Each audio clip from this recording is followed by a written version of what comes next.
From our nation's capital, this is the National Weather Desk. Good morning and welcome to the National Weather Desk. I'm Angela Brown. Big weather changes are coming to the Gulf Coast. A low pressure system is expected to dump several inches of rain across the region, including Florida, Alabama, and Mississippi. There's also a slight risk of tornadoes. Meantime, there's a new tropical storm in the Gulf. Sean developed overnight. The good news is it's not expected to develop into a hurricane. So far this season, we have had a total of 19 total storms, 6 of which became hurricanes and 3 major hurricanes. And check this out right here. The Rockies are gearing up for the first big snowfall of the season. 1 to 2 feet are possible in Wyoming and northern Colorado over the next few days. Some ski resorts in Utah are also expecting to see snow. This is the same system that will bring heavy rain to the Midwest and Northeast at the end of the week. This year, we have seen a record number of severe weather events, and the costs are really starting to add up. Meteorologist Ryan Mirando looks at how many billion-dollar events we've had so far and how the costs stack up to years past. 2023 is rolling on by, and it's been a very active year for extreme weather. We've had 24 disasters, each of them costing over $1 billion. We had Hurricane Idalia. The vast majority of it was from severe storms. We had 1 flooding event on the West Coast, and we even had a winter storm up in the Northeast that costed over $1 billion in damage. We've had 24 so far this year. That's the most we've ever recorded, more than 3 times the average. And the past few years have been very active too. We've all been in the teens, but this year we are just way above that. But in terms of the cost, a lot of these disasters aren't costing a crazy amount of money. When you add up all the money, we've had about $67 billion from those disasters. Now, that does not include Hurricane Idalia, so the number will go up. But compare that to last year by the state, we had $143 billion in damage, way above the average. All these hurricanes and these severe weather events are becoming more dangerous and spending a lot more money. The impact of climate change may be felt far beyond storms, but also the mental health of young people. A new report from the Environmental Advocacy and the American Psychiatric Association says that extreme heat, poor air quality, and natural disasters can lead to young people being worried about the future, give them PTSD, and also cause issues like anxiety and depression.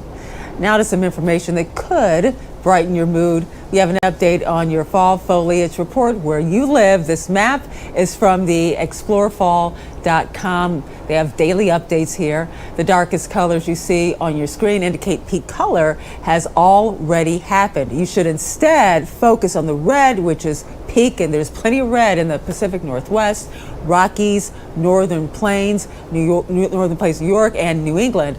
The oranges mean there's moderate or high color, but more is on the way. Elsewhere, everywhere else, you'll see orange and green. That means it's still too early, so you want to be patient here.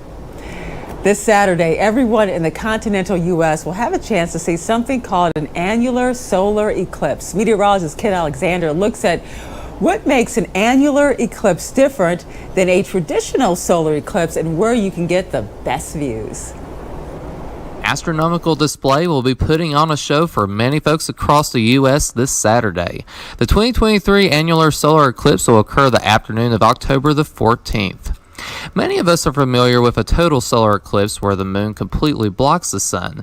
Well, during an annular solar eclipse, the moon is at its furthest point from the Earth, but still passes in front of the sun. The word annular has to do with the ring of sunlight that surrounds the moon. As a result, the moon appears as a dark disk in front of a larger bright disk, making it appear as if there's a ring of fire around the moon. If you decide to view the annular eclipse, make sure to wear protective eclipse glasses. Sunglasses are not enough. The maximum eclipse ranging from Oregon into South Texas. And there was a different sky show during sunset in San Antonio, Texas last weekend.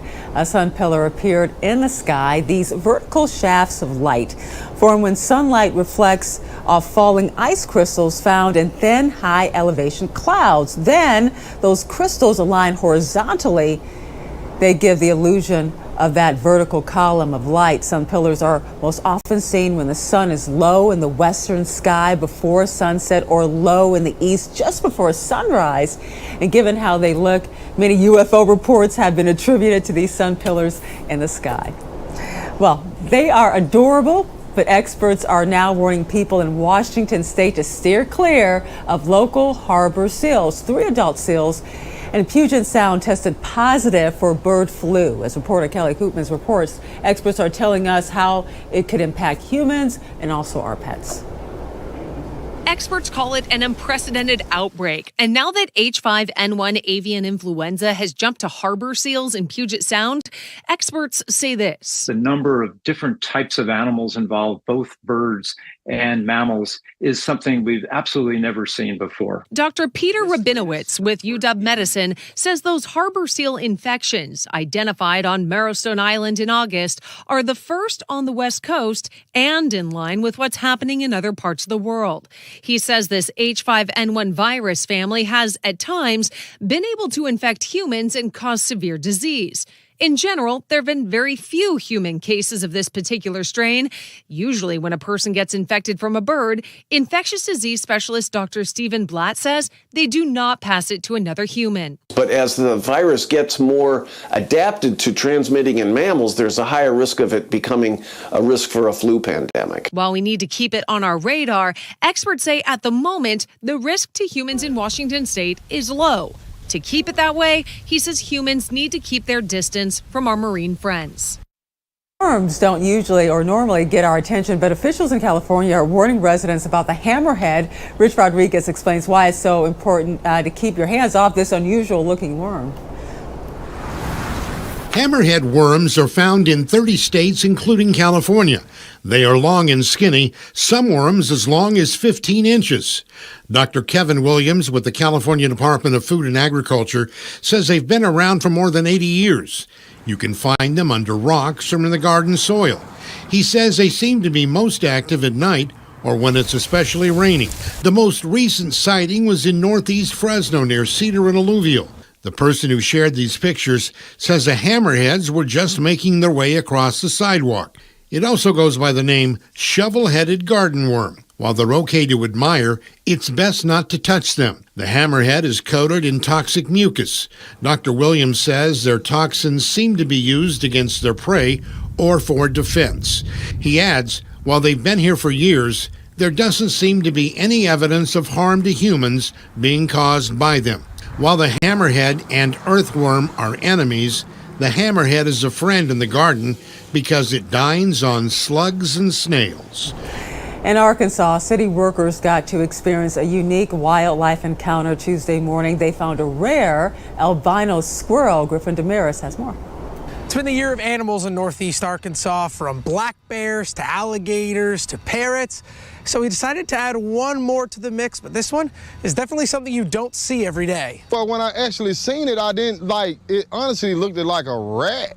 Terry Harris was cutting the grass at a city cemetery in Jonesboro when he looked up into the tree and noticed something he had never seen before. Out of my 38 years of living, man, that was one of the most awesome things I ever seen in my life, man. Harris was talking about this little guy, a white squirrel running around the cemetery, which leads him to call his friends over to take a look. I seen the tail of it, got the red eyes indicating that it's an albino, and man, this is one of the most beautiful things you can ever see in your life, man. I'm so serious, man.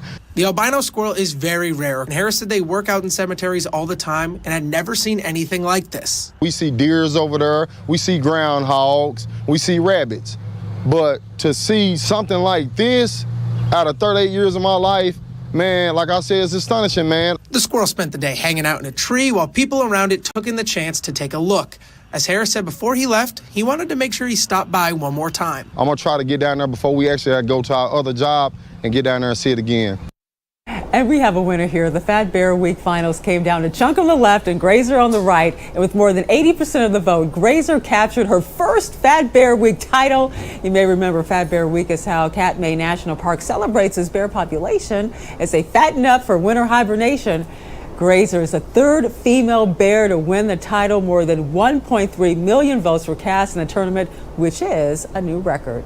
And coming up on the National Weather Desk, we'll look at why birds in Maine seem to be staying away from backyard bird feeders and why it's so important to clean up those fall leaves.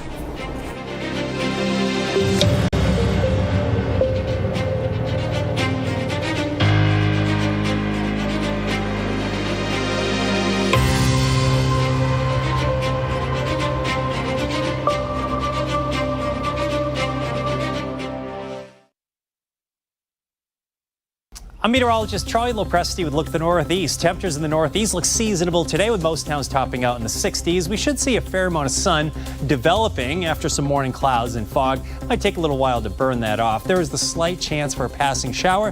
That chance is greatest during the afternoon through New York and parts of northern New England. That's about 3 o'clock in the afternoon today.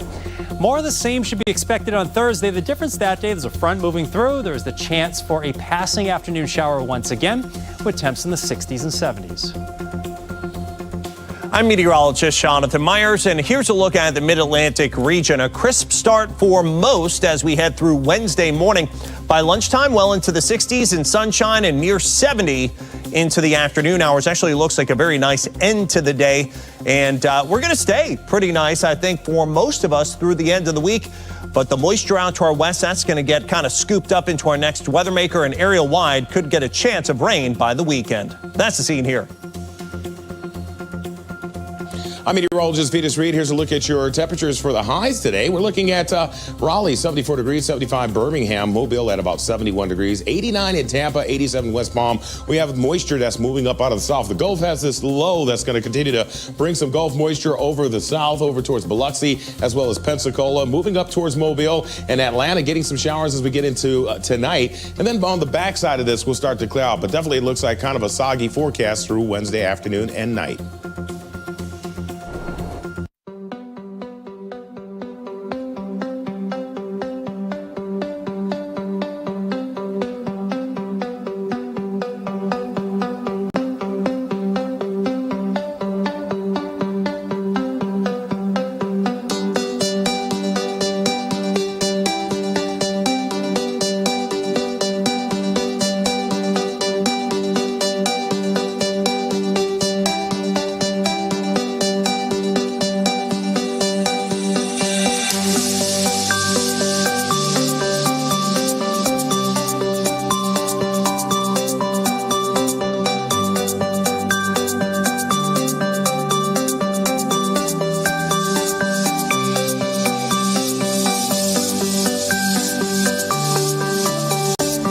You are watching the National Weather Desk. An invasive species plant was discovered in Michigan, and it has people worried. Meteorologist Heather Brick explains the risk it poses to local waterways and how you can spot it. Michigan Invasive Species Program is calling it the monster aquatic weed. The highly invasive plant hydrilla is known as one of the most difficult to control in the United States. We were surprised to discover hydrilla in Michigan for the first time. Hydrilla is an aquatic plant that grows underneath the water in lakes and streams. And it's a very fast growing and fast spreading plant that has been discovered in many states throughout the U.S., including Ohio and Indiana. It was just found in southwest Michigan on a residential property. They're already starting aggressive treatment of this plant using an aquatic herbicide in hopes to knock it back so it can't spread any further. Once it lays its roots, it's hard to stop the spread. It grows really, really fast and really, really thick. And so the problems that we see is that it grows so thick that you probably can't even get a boat through it after it's been there a while. It's really dense. It crowds out our native species. The plant is very elusive and difficult to see. Grows under the water, and so it's not always readily apparent like a cattail or something would be to us near a pond. Lattimore says it can look similar to native plants, so this is how you can identify it. You really need to kind of have the plant in your hand and look at it closely. And what makes hydrilla different is that those small leaves along the stem have teeth along the edges and on the underside. They're like serrated, like a bread knife would be, which our native plants that look similar to that have smooth leaves. Washington State, it's not plants causing a problem, but one elk to be exact. Residents of Seattle's Whidbey Island are being warned to stay away from a wayward elk who has been on the island for 10 years now. Lee Stoll has more. This picture of a majestic elk soaking in the sun looks like it's plucked from a fairy tale, but Bruiser is very real. He's the only elk on Whidbey Island. The wayward elk has been living on Whidbey Island for more than 10 years. Wildlife officials believe he swam over from Skagit County with his herd and never went back. We checked in on him just before the pandemic when he was seen tangled in a tarp. He was tranquilized in 2017 to free him from a buoy and 30 feet of mooring line. We've seen him be detrimental to yard art, tarps, trees, shrubs, bicycles, a little bit of everything. And unfortunately, most recently, somebody didn't heed his warning and he did do some damage to an automobile. Wildlife Officer Ralph Downs says Bruiser is in his annual rut. He's anxious to shed his antlers and he's alone. This time of year, he tends to get a little frustrated because he doesn't have anyone to wrestle with and he can't find anyone to have as a companion. But Downs says there are no plans to break Bruiser's routine. He's about 15 years old. Most elk only live to be 10 or 13 in the wild and up to 20 years in captivity. Now that he's getting up there in age, it would be far less appropriate or conducive to even think about relocating him. Downs believes Bruiser is past the peak of his sour season. He warns people enjoy the sight, but give their 1,000-pound neighbor some space. Ever since Hurricane Lee moved across Maine last month, people have noticed that something is missing, and that something is birds. People are reaching out to the Audubon Society as well as our station in Portland, wondering if there's a connection. Stephanie Grindley gets to the bottom of this winged whodunit. Maine Audubon says their phone has been ringing off the hook. Naturalist Doug Hitchcock says Mainers have been hyper aware of the lack of birds since Lee made its way to Maine. He confirmed with the I-Team there is some truth to the disappearance claims, though he says it has nothing to do with a tropical system. Birds are not being seen at bird feeders right now. Instead, he says the unusually warm weather had their instincts kicking in and they're choosing natural options over processed seed. Imagine your favorite restaurant has announced that they're going to, shut down for the winter, for the season. Like, you're going to rush out and take advantage of that, your favorite food while it's still available. And I think that's what these birds are doing. They're eating the naturally occurring food that is, it's a lot better for them than anything we're putting in bird feeders. Maine Audubon tells the I-Team it is currently not concerned about the reported lack of birds, saying if there was something threatening the birds, there would be even more evidence than just a lack of seeing them, like when crows were dropping dead from West Nile virus. While the birds may be in the fields fattening up right now, Hitchcock does expect for those that stay here all winter, like the Maine chickadee, to be back at your feeders in the coming weeks. October is peak apple season. Meteorologist Veronica Johnson is in Northern Virginia to see how drought there is impacting the season's harvest. Virginia is the 5th largest state that produces apples, with around 24 orchards.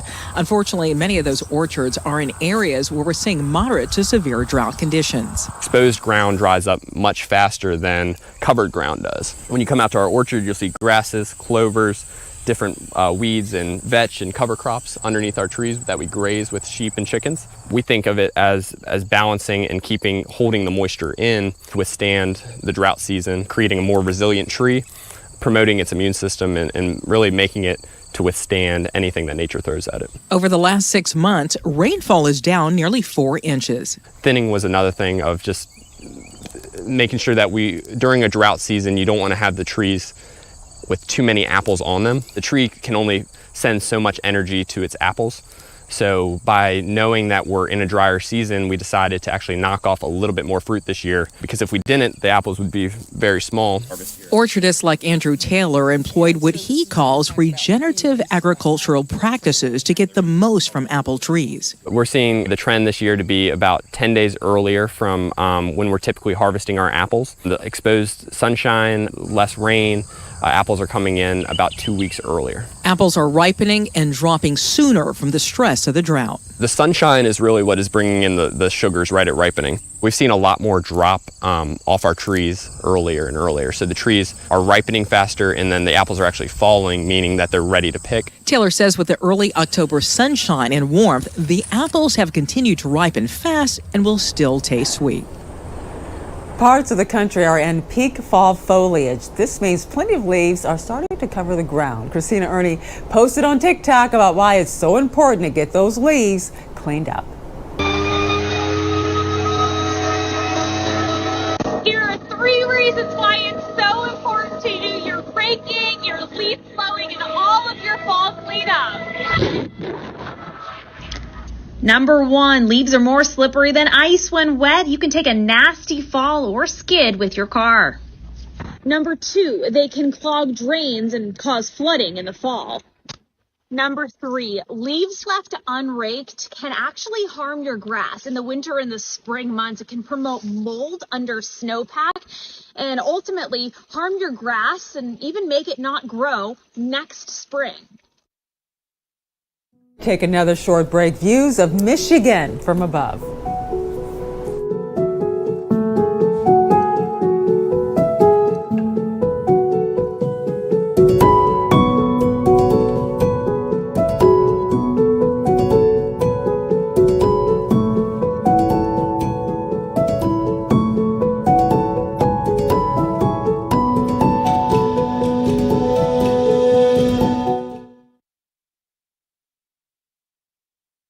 Happy Wednesday. I'm meteorologist Sarah Converse. The upper Midwest dealing with those cooler temperatures, highs in the upper 50s and low 60s. A warm front, though, to the south is allowing for those warmer temperatures like in Wichita, Kansas City, and St. Louis, dealing with those 80s. Now, that warm front's going to slide to the north, bringing us that chance for some rain showers stretching from Lincoln all the way to Columbus. And temperatures are going to be rather mild in the 50s. Good Wednesday morning to you. Meteorologist Chris Suchan. Look at our forecast today across the region. We do have a cloudiness, a little bit of a rain chance along the Gulf Coast with an area of low pressure that'll be pressing to the northeast. Not a tropical system, but it does bring a cooler day in New Orleans in the 60s, 80s elsewhere, lower to mid 80s. And then Thursday, as that system pulls away, looking at, a lot of sunshine across the region and temperatures getting a little warmer, 80s, even a few low 90s possible. Well, hi there, everybody, and a good Wednesday morning to you. I'm meteorologist Shannon O'Donnell. Fall is in the air through the Intermountain West. We're seeing temps today back into the 50s in Boise and Spokane. Scattered showers and thunderstorms moving through the PNW. Meanwhile, in the desert, it's still 94 today in the Valley of the Sun, 78 in Denver. This system dropping into Salt Lake City and the Wasatch as we head into this afternoon. And that's the scene from here.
Weather Window, presented by the National Weather Desk. A well-defined 22-degree sun halo appeared over Alabama on Tuesday. These are formed when light from the sun is refracted by ice crystals in the thin cirrus clouds overhead.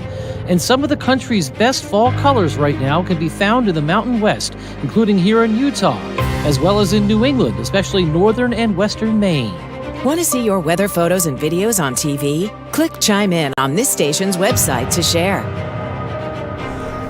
Well, we talked earlier about severe weather, but do you know when you are most at risk from a storm's lightning? Darren Zahn has the answer. Forces of nature, and also one of the most dangerous. Some of the people most vulnerable when a lightning storm moves through are people playing sports. According to the National Weather Service, the sports with the most lightning fatalities are soccer with 40%, golf with 27% of sports deaths due to lightning, then comes running at 17%, and baseball at 10%. No matter what sport you're playing, when you hear thunder or see lightning, leave the field immediately. And we'd love to connect with you. You can find us on all of your favorite social media platforms. Just search the National Weather Desk.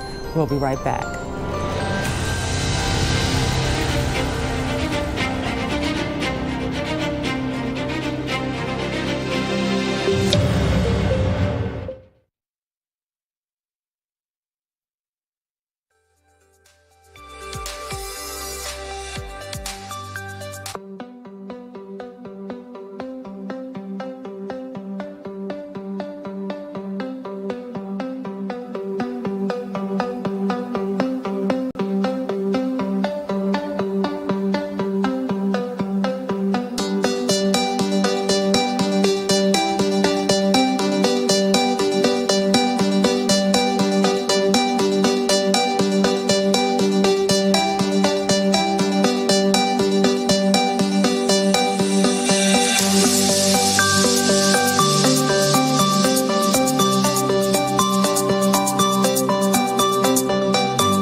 And thank you so much for joining us. Tomorrow on the National Weather Desk, we'll look at how the weather is impacting grain farmers in Illinois. I'm Angela Brown. Make it a great Wednesday. And we're going to see you right back here tomorrow.